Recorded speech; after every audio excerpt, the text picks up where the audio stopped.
चलतु से कहानी मु आरंभ करने जाऊँगी। कहानी को ध्यान दे शुणु। गोटे गाँव में एक शबर रोला। से सबुदिन जंगल को शिकार करने को जाए। दिनकर कथा, घंच जंगल में शबरटी शिकार उद्देश्य बुलू था। हेले से दिन शिकारटी भी पाइला नहीं। जंगल में बुलू बुलू बाटबाण हो से घर को फेरला नहीं। एबे शबर शीतुआ राति गोटे गछमूले बसी निआं जालुला। से दिन सारा किसी खाई नथिबारु भोकरे तार पेट आउट पाउट हेलानी। तेणे घरे पिला माने उपवास ताकू चाही बसीथिबे। एही भली गछमूले बसी नाना कथा चिंता करथाए। शबर राति क्रमे बढ़िबाकू लागिला।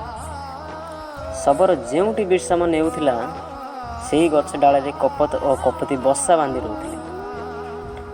सेमाने जीवन रे केबे कहार अनिष्ट चिंता करि नथिले। सबु बेले अन्यर भल चिंता ही करि आसुथिले। एबे सेमानंक जानि पारिले जे तांकरी गछमूले अतिथि ठाकुर भोक उपास रे बसी रहिछन्ति।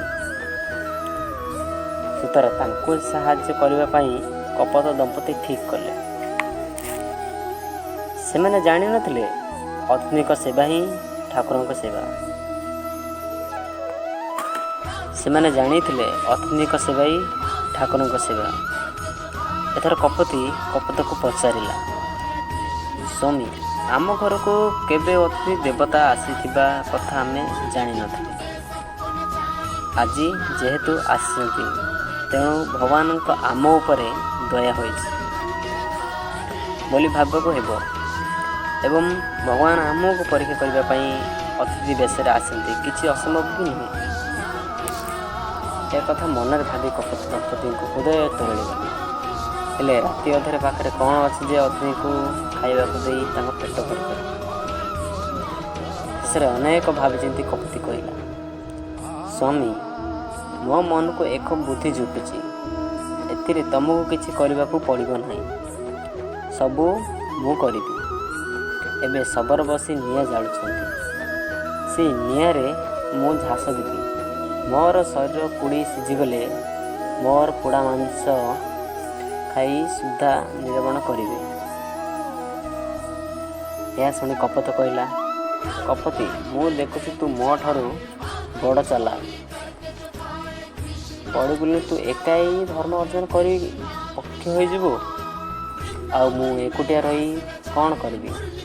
पुणी तो देहर एतिक टिके मांस एड़े बड़ लोकर भोक मेटाई पार तो से तो सहित मुझे निआरे झास दे मरबी।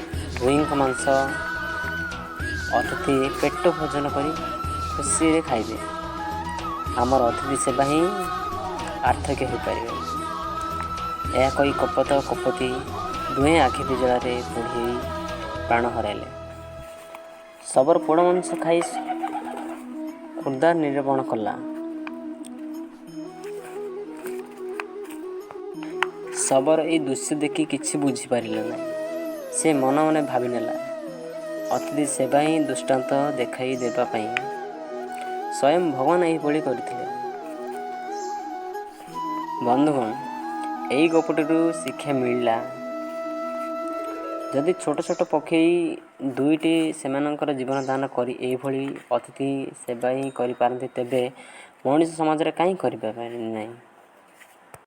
बंधुगण आपण माने निजे दुख कष्ट चलुथाओ पछे अतिथि निष्कार निष्ठार कर नहीं। अतिथि मणि देवता समान तांको प्रति जमा हेला करन। बंधुगण यही कहानी ठू कौन शिक्षा मिलला? यही कहानी जदि भल लगुए like share subscribe bell icon को ऑन करंतु। बंधुगण